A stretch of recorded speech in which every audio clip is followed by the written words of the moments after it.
का स्वागत है प्रेप शॉर्ट में। आज हम बात करने वाले हैं भारत के भूगोल के बारे में, क्योंकि ये एक ऐसा टॉपिक है जो कि परीक्षा के लिए बहुत ही ज्यादा इंपॉर्टेंट हो जाता है। बहुत सारे क्वेश्चंस जो हैं वो इस टॉपिक से आते हैं और इंडियन ज्योग्राफी से ही ज्यादा क्वेश्चन बनते हैं, इसलिए मैं जो टॉपिक है वो इंडियन ज्योग्राफी से ही स्टार्ट करूंगी। इसके बाद हम वर्ल्ड ज्योग्राफी भी देखेंगे। तो आज का जो टॉपिक है वो है भारत की स्थिति एवं विस्तार, यानी इंडियाज लोकेशन एंड एक्सपेंशन। तो इंडिया का सबसे पहले तो आपको मैप बनाना आना चाहिए। तो एक रफ जो मैप है यानी कि मानचित्र है उसको यहां पर ड्रॉ करते हैं, ठीक है। और जितने भी स्टूडेंट्स देख रहे हैं और जो ज्योग्राफी चाहते हैं कि उनको अच्छे से याद हो जाए, समझ में आए, तो उसके लिए बहुत इंपॉर्टेंट है कि आपको मैप बनाना आना चाहिए। रफ ही सही, लेकिन आप एक दो बार ट्राई करेंगे इस तरीके से तो इजीली बना सकते हैं, ठीक है। अब देखो, ये तो मैंने मैप बना दिया। अब आपको ये कैसे पता चलेगा? कोई भी स्टेट्स का अगर मैं नाम लूंगी तो आपको यहाँ पर समझ नहीं आएगा। तो इसको मैंने ड्रॉ किया है तो आपको पता होना चाहिए कि उत्तर में अगर हम बात करें तो लद्दाख है, यहाँ पर आपका पंजाब, राजस्थान, गुजरात है ना, फिर महाराष्ट्र, कर्नाटक, तमिलनाडु, और इस तरीके से ये जो क्षेत्र है वो नॉर्थ ईस्ट का है। तो ये तो हो गई भारत में जो राज्य हैं। इसको मैप के माध्यम से देख लीजिएगा, क्योंकि हम जो भी यहाँ पर पढ़ेंगे उसके लिए आपको पता होना चाहिए कि कौन सी लोकेशन कहाँ पर। चलिए, तो ये तो बात हो गई भारत की। और भारत का जब भी हम मानचित्र देखते हैं तो इसका निकटतम जो देश है यहाँ पे, ठीक है, श्रीलंका, वो भी यहाँ पर हम मेंशन करते हैं। तो इस भारत की स्थिति को जानने से पहले हमें ये जानना पड़ेगा कि ग्लोब पर भारत की स्थिति क्या है। तो आइए पहले हम देखते हैं कि ग्लोब पर इसकी स्थिति और विस्तार को किस तरीके से समझा जाए। तो ये है भाई आपका ग्लोब, ठीक है। ग्लोब पर आप देखेंगे कि किसी भी जगह की स्थिति और विस्तार के लिए कुछ काल्पनिक रेखाएं खींची गई हैं, जिसको हम कहते हैं अक्षांश और देशांतर। क्या बोलते हैं? एक तो बोलते हैं हम अक्षांश, ठीक है, जिसको हम इंग्लिश में बोलते हैं लैटिट्यूड, ठीक है बच्चे। और दूसरा होता है देशांतर रेखाएं होती हैं, जिसको हम बोलते हैं लॉन्गिट्यूड लाइंस, ठीक है। तो आप देखेंगे कि ग्लोब के बिल्कुल बीचों बीच से एक अक्षांश रेखा खींची गई है, जिसको हम बोलते हैं 0 डिग्री, ठीक है। ग्लोब के बिल्कुल बीचों बीच में आप देखेंगे कि 0 डिग्री एक अक्षांश रेखा खींची गई है, जिसको बोला जाता है विषुवत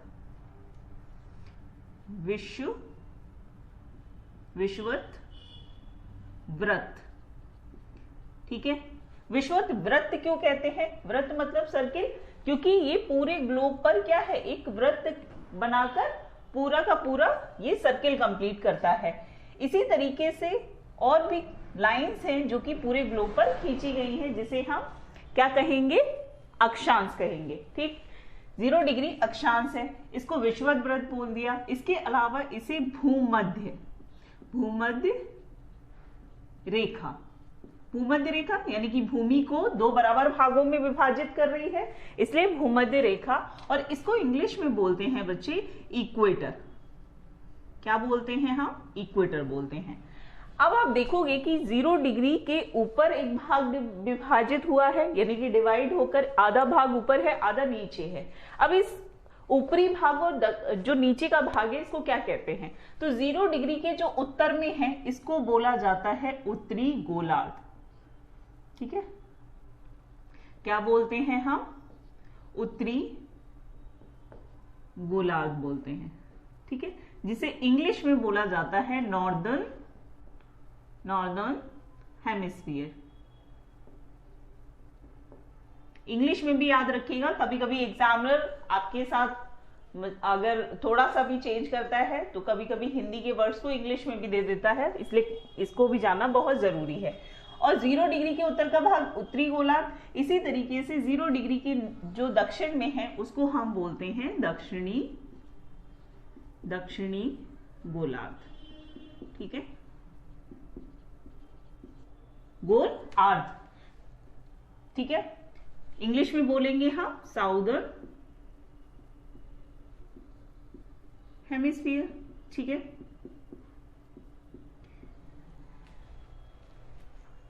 ठीक, अब हम बात करें तो 0 डिग्री से लेकर यहां तक, ठीक है, सबसे उत्तरी बिंदु जिसे हम बोलते हैं उत्तरी ध्रुव, क्या बोलेंगे, उत्तरी ध्रुव बोलेंगे। और इसी तरीके से 0 डिग्री से दक्षिणतम, ठीक है, सबसे दक्षिण में जो बिंदु है उसको हम बोलेंगे दक्षिणी ध्रुव, दक्षिणी ध्रुव, ठीक है। यानी कि ये हो गया आपका एन लिख रही हूं, यानी कि नॉर्थ पोल, और नीचे हो गया ये आपका साउथ पोल, ठीक है। यहां तक समझ आया।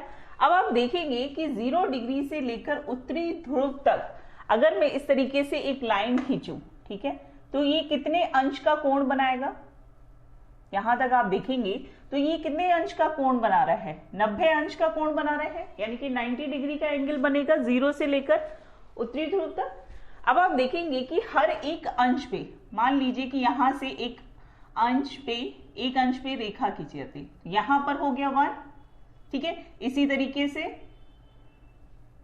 2 अंश, यानी कि तो इस तरीके से आप देखोगे कि 0 से लेकर यहां तक 90 डिग्री, ठीक है, यानी कि 90 कोण बनेंगे, और इन 90 कोण पर, हर कोण पर एक वृत्त खींचा गया है, ठीक है। तो जैसे कि हमने यहां पर देखा था कि यहां पर विषुवत वृत्त है, इसी तरीके से आप देखेंगे कि इसी 0 डिग्री के पैरेलल, इस 0 डिग्री के समानांतर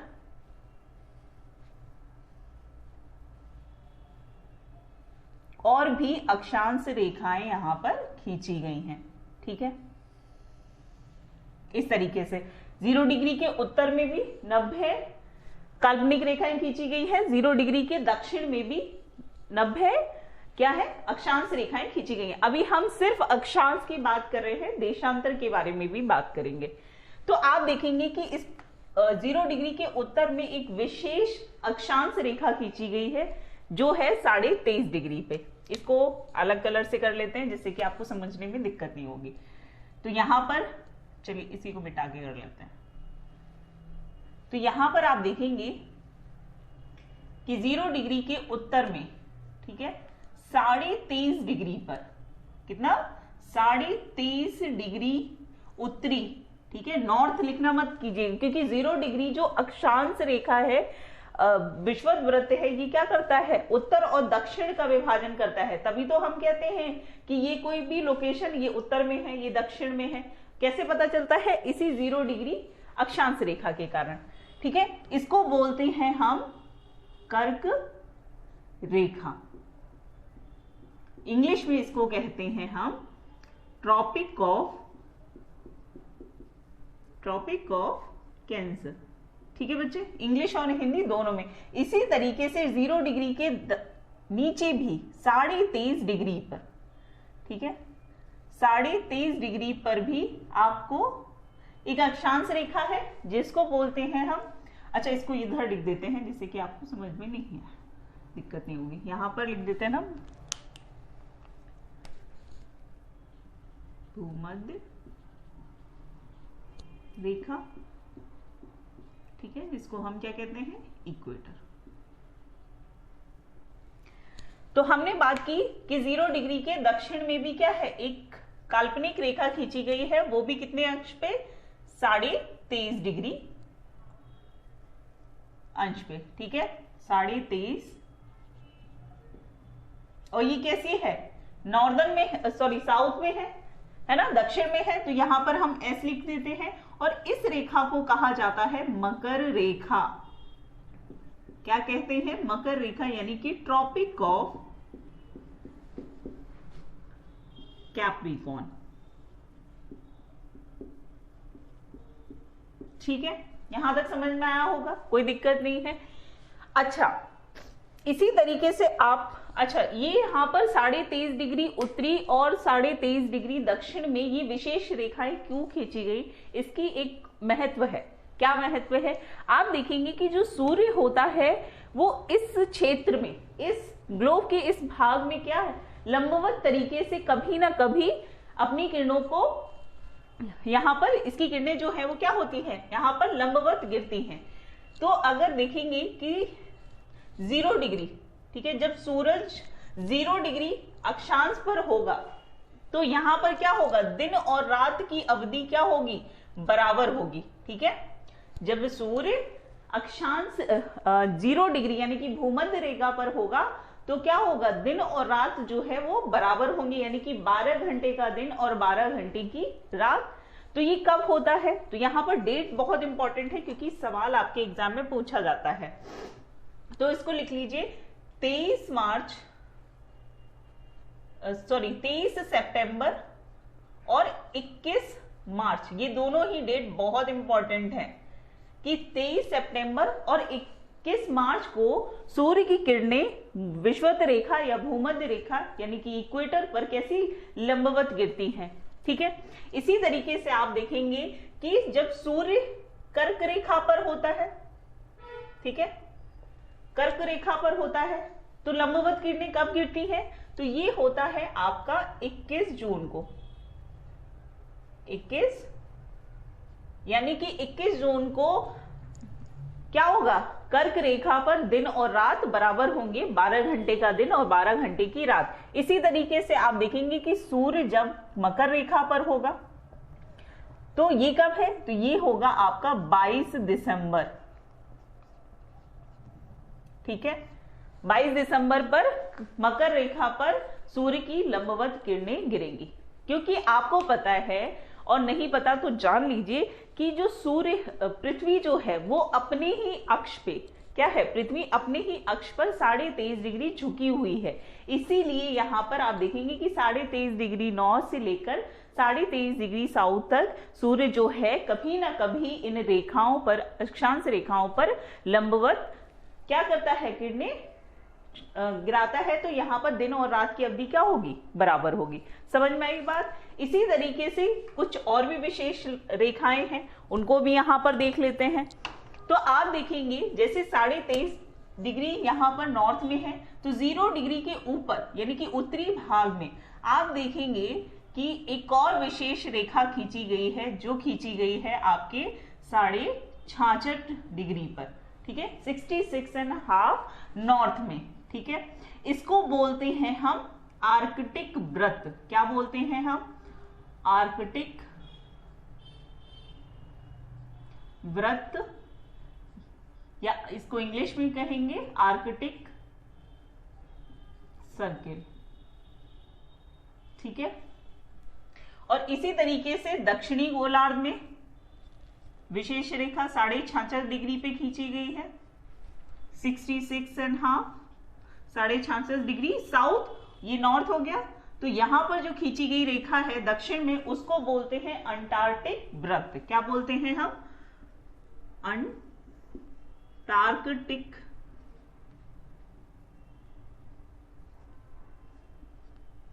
अंटार्कटिक वृत्त। ठीक है, इंग्लिश में भी लिख लीजिए अंटार्कटिक सर्किल। ठीक है, अब ये 66.5 डिग्री उत्तर और दक्षिण में क्या होता है, यहां पर सूर्य की किरणें जो हैं वो तिरछी गिरती हैं वर्ष भर। ठीक है, पूरे साल कैसी होती हैं, यानी कि यहाँ पर तापमान क्या होगा, लंबवत किरणें गिरेंगी। तो यहाँ पर इस क्षेत्र में तापमान अधिक होगा और इस क्षेत्र का तापमान क्या होगा, कम होगा। और इसके बाद आप देखेंगे कि यहाँ पर ध्रुवों पे सबसे न्यूनतम तापमान पाया जाता है वर्ष भर। इसीलिए आपने देखा होगा कि ध्रुवों पर सर्वाधिक बर्फ जमी रहती है। ग्लेशियर, जो बड़े बड़े ग्लेशियर हैं, वो आपको उत्तरी ध्रुव और दक्षिणी ध्रुव पर देखने को मिलते हैं। यहां तक बात क्लियर हुई? चलिए, ये बहुत ही इंपॉर्टेंट है, इसको यहाँ पर ध्यान रखिएगा, ये क्वेश्चन आपसे पूछे जाते हैं। ठीक, अब यहाँ पर हम देखेंगे कि अच्छा, पूरे ग्लोब पर कितनी अक्षांश रेखाएं हैं, कितनी देशांतर रेखाएं हैं, इसको हम अलग चैप्टर में देखेंगे, क्योंकि यहाँ हम बात कर रहे हैं भारत की स्थिति एवं विस्तार की, तो उसको ही समझते हुए यहाँ पर चलेंगे। ठीक है, तो यहाँ पर ये हमने अक्षांश की बात की, तो अक्षांश के बारे में दो चीजें याद रखिएगा। ये क्या है, वृत्त है ना, पूरा का पूरा वृत्त है। इसका मतलब है कि ये जो रेखाएं हैं 0 डिग्री से लेकर 90 डिग्री तक, ये रेखाएं कभी भी आपस में एक दूसरे को काटती नहीं है और पूर्ण वृत्त बनाती हैं। यानी कि इनके बीच की जो दूरी है, ठीक है, इनकी बीच की जितनी भी दूरी है, जितनी भी रेखाएं, उन सभी की दूरी कैसी है, समान है। और सबसे बड़ा वृत्त जो है वो कौन बनाएगा, विषुवत रेखा, ठीक है, क्योंकि पृथ्वी ध्रुवों पे चपटी है, तो सबसे बड़ा वृत्त जो है वो 0 डिग्री यानी कि भूमध्य रेखा इक्वेटर पे बनता है। और जैसे जैसे हम नॉर्थ की तरफ जाएंगे, है ना, ध्रुवों की तरफ जाएंगे, चाहे हम उत्तरी ध्रुव की तरफ जाएं, चाहे हम दक्षिणी ध्रुव, यहाँ पर क्या होगा, जो सर्किल है यानी कि वृत्त है उसका आकार भी छोटा होता जाएगा। इसका आपके स्थिति यानी कोई भी लोकेशन होगी उस पर असर पड़ेगा, वो भी हम समझते चलेंगे। क्लियर है। अब हम बात कर लेते हैं देशांतर रेखाओं की, यानी कि लॉन्गिट्यूड लाइंस की। लॉन्गिट्यूड लाइन के बारे में बात करें तो ये क्या करती हैं, ये पूर्ण वृत्त नहीं है। देशांतर रेखाएं कभी भी पूर्ण वृत्त नहीं बनाती हैं, ये अर्धवृत्त बनाती हैं इस तरीके से, ठीक है। और ये क्या करती हैं, उत्तरी ध्रुव को दक्षिणी ध्रुव से मिलाने वाली रेखाएं हैं, ठीक है, उत्तरी ध्रुव को दक्षिणी ध्रुव से, इसी तरीके से, ठीक। अब आप देखेंगे कि यहां पर जो मैंने देशांतर रेखाएं बनाई हैं, इनके बीच की दूरी जो है उसमें फर्क है। क्यों? क्योंकि आप देखेंगे कि ये दक्षिणी ध्रुव से उत्तरी ध्रुव तक जा रही है और भूमध्य रेखा पर इनके बीच की जो दूरी है वो सबसे ज्यादा है। और जैसे जैसे ये उत्तरी ध्रुव या दक्षिणी ध्रुव की तरफ जा रही हैं, ये रेखाएं जाकर क्या कर रही हैं, मिल जा रही हैं, तो इनके बीच की दूरी भी है वो क्या हो जाएगी, ध्रुवों पर शून्य हो जाएगी। तो ये भी क्वेश्चन आपके एग्जाम में पूछा जाता है कि देशांतर रेखाओं की जो बीच की दूरी है वो सर्वाधिक कहां पर होती है और न्यूनतम कहां पर होती है, तो इस चीज को भी ध्यान रखिएगा। चलिए, अब आप देखेंगे कि यहां पर यहां तक हो गया। अब देखो, इसके कारण ही हम ये पता लगा पाएंगे कि कोई भी क्षेत्र यानी कोई भी देश या कोई भी स्थिति हम अगर जानना चाहते हैं तो हम देख सकते हैं कि किस अक्षांश के बीच में है और किस देशांतर रेखा के बीच में है। यानी कि भारत की ही अगर हम बात कर ले तो यहां पर एक देशांतर रेखा खींची गई होगी, ठीक है, क्योंकि इस तरीके से खींची गई है, तो ये एक पश्चिमी भाग में है। इसी तरीके से आपको पूर्वी भाग में भी क्या मिलेगी, एक देशांतर रेखा के बीच में, यानी कि पश्चिम से लेके पूर्व तक के देशांतर, कितने देशांतर के बीच में भारत है। इसी तरीके से आप देखेंगे कि दक्षिण में और उत्तर में, भारत का दक्षिणतम भाग और उत्तरतम भाग किसके बीच होगा, अक्षांश रेखाओं के बीच में। तो इसी की स्थिति, और इसकी स्थिति हमें किस आधार पे पता चल रही है, भारत पे अक्षांश और देशांतर के आधार पर। अब अगर मैं भारत की बात करूं तो भारत की स्थिति कहां पर है, चलिए इसको यहां पे ड्रॉ कर लेते हैं। तो आप देखेंगे कि ये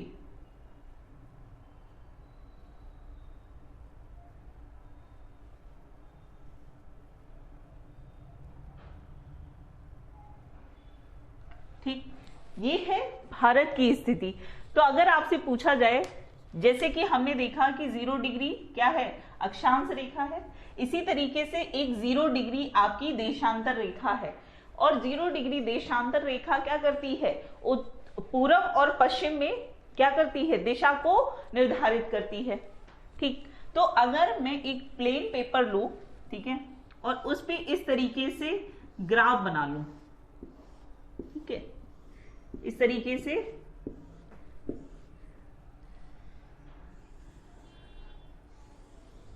देखो, ये आपको समझने में काफी मदद करेगा, ठीक है। अब हमने बात की कि भाई ये क्या है, लेटी हुई रेखाएं कैसी है, आपकी अक्षांश है, तो 0 डिग्री हो गया, 1 हो गया, 2 हो गया, और ये कहां तक है, 90 डिग्री तक है, ठीक है, कहां तक है, 90 डिग्री तक है। इसी तरीके से 0 डिग्री क्या है, देशांतर यानी कि लॉन्गिट्यूड लाइन है, तो 1 डिग्री, 2 डिग्री, ये कहां तक है, तो इधर आप देखोगे तो ये 180 डिग्री तक का कोण बनाती है, ठीक है।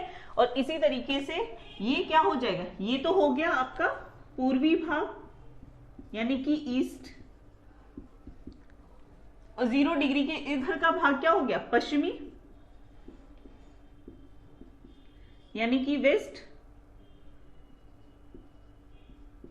ठीक है, 1 डिग्री 2 डिग्री, ये कहां तक आ रहा है आपका 180। तो 180 आपकी ईस्ट में है देशांतर रेखाएं, और 180 ही क्या है, पश्चिमी भाग में है। और 0 डिग्री के उत्तर में 90 अक्षांश रेखाएं हैं, और 90 ही कहां है, दक्षिणी भाग में। अब अगर आपसे पूछा जाए, मान लीजिए कि मैं यहां पर, ठीक है, मैं यहां पर एक बिंदु बनाती हूं, जैसे मान लीजिए कोई लोकेशन है यहां पर, तो आप कैसे पता लगाएंगे, तो आप कह सकते हैं कि 0 डिग्री अक्षांश रेखा पर, 0 डिग्री अक्षांश रेखा पर है, और 1 डिग्री देशांतर रेखा पर।